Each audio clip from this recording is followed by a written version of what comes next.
Hello students, आज हम fourth unit में अगला टॉपिक कोन स्टडी करेंगे।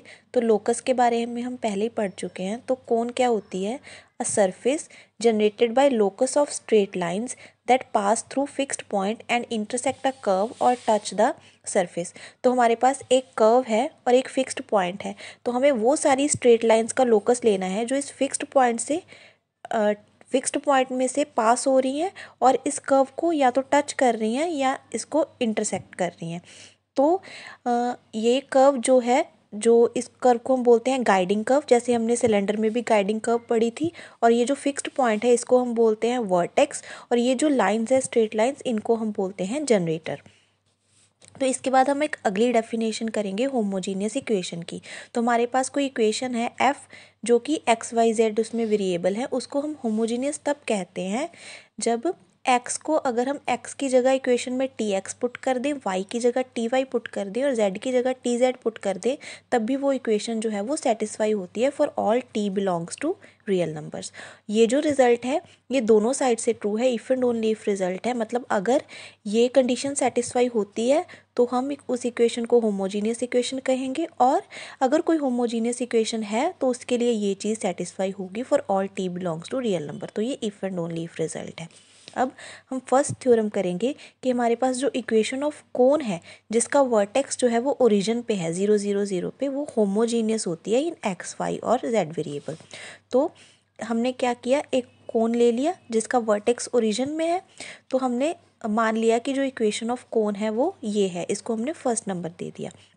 तो हमने क्या किया, कोई भी पॉइंट ले लिया P कोन के ऊपर, और उस पॉइंट के कोऑर्डिनेट हमने सपोज कर लिया कि x1 y1 z1 है।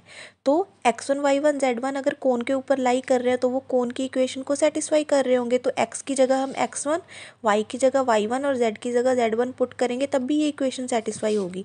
तो हमने ये लिख लिया और इसको सेकेंड इक्वेशन बोल दिया। अब हम क्या करेंगे, ये जो OP लाइन है इस लाइन की इक्वेशन लिखेंगे। तो ये क्या हो गई, x माइनस ज़ीरो इंटू ये जो पॉइंट्स है उनका difference x1 minus zero is equals to y minus zero upon y1 minus zero, z minus zero upon z1 minus zero. तो ये इक्वेशन ऑफ जनरेटर OP की आ गई।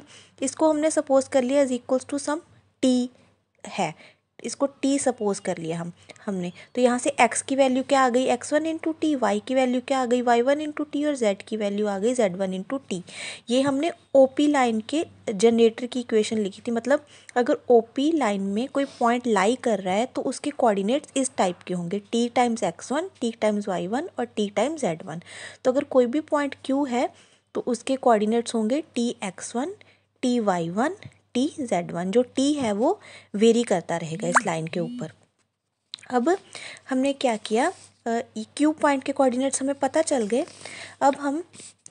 अब कोई भी अगर जनरेटर है कोन का, वो कोन के ऊपर लाई करेगा तो उसके लिए सेकंड इक्वेशन सेटिस्फाई होगी। तो जो Q पॉइंट है वो भी फर्स्ट इक्वेशन को सेटिस्फाई करेगा।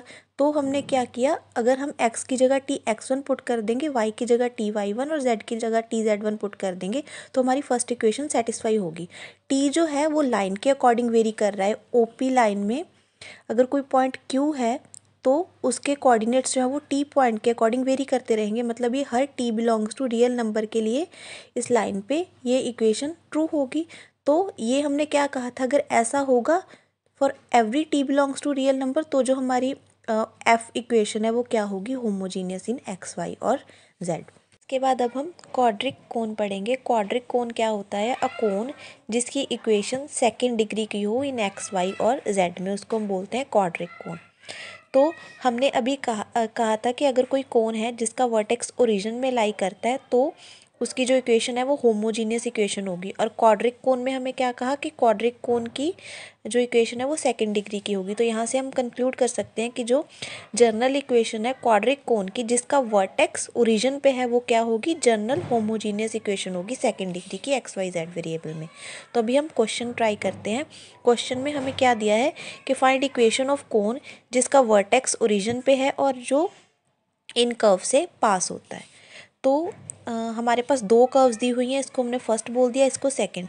तो हमें दिया हुआ है कि कोन का वर्टेक्स ओरिजिन पे है, तो हमें पता है कि अगर कोन का वर्टेक्स ओरिजिन पे है तो जो इक्वेशन होती है कोन की वो होमोजीनियस होती है।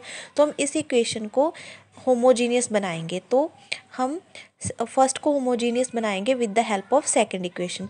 यहाँ पे 1 है हमारे पास, यहाँ पे 1 है, तो 1 को हम सेकेंड डिग्री की इक्वेशन है, तो मतलब सारे वेरिएबल्स जो हैं उनको हम सेकेंड डिग्री 2 डिग्री तक लेके जाएंगे। तो हम यहाँ क्या करेंगे, 1 को हम लिख सकते हैं 1 स्क्वायर, और 1 की वैल्यू यहाँ पे है तो इसको लिख दिया x + y + z इसका स्क्वायर।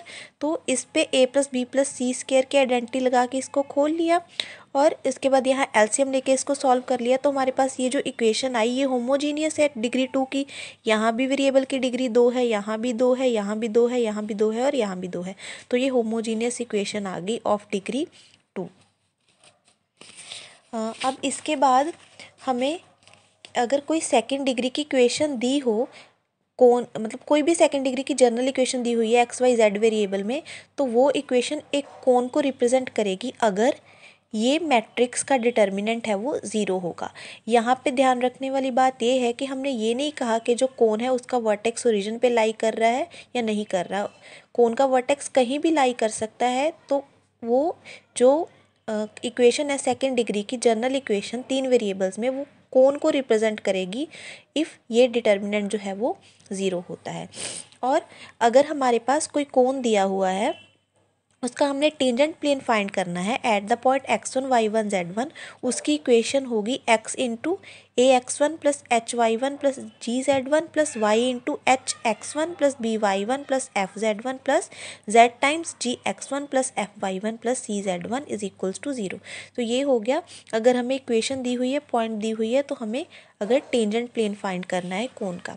उसके अलावा अगर हमें हमारे पास एक प्लेन दिया हुआ है, और अगर वो प्लेन जो है वो कोन को टच करता है, तो वो तभी टच कर सकता है जब ये डिटर्मिनेंट जो है वो 0 आएगा।